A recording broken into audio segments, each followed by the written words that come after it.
1 Samuel chapter 31.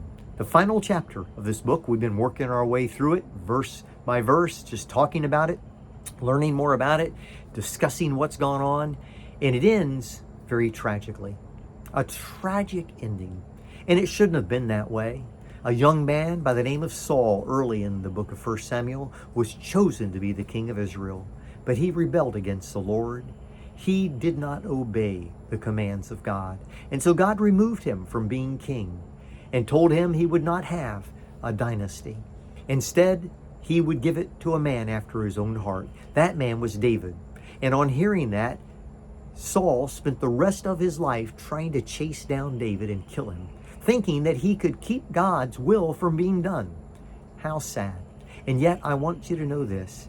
Anytime we're disobedient to the Lord, and anytime we try to avoid the consequences of our own decisions, we are going to end up with a tragic ending, just like Saul.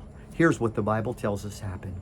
In 1 Samuel chapter 31, verse number 6, thus Saul died, and his 3 sons, and his armor bearer, and all his men on the same day together.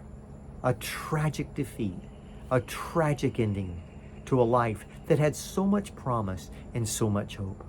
What I want to encourage all of us to do today is to continue to live for the Lord. Now, there may be times when we are rebellious and we have to suffer consequences. There may be times when the devil attacks and we have great losses. I know that's inevitable, but I believe this, that if we will continue to focus on the Lord, if we will continue to submit to the Lord, if we will continue to obey the Lord and seek His counsel through His Word, if we'll be faithful in serving God and serving others, I believe with all my heart it doesn't have to result in a tragic ending.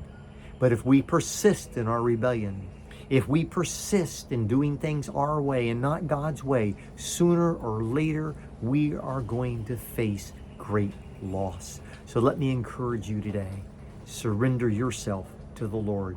Do things God's way. Submit to the will of God in your life, even when it's what you don't want to face. If you'll do it with the right spirit, the right attitude, I believe you can have a victorious ending in your life. I believe God wanted that for Saul, but because of Saul's rebellious spirit, he missed out and ended up in such a tragic way.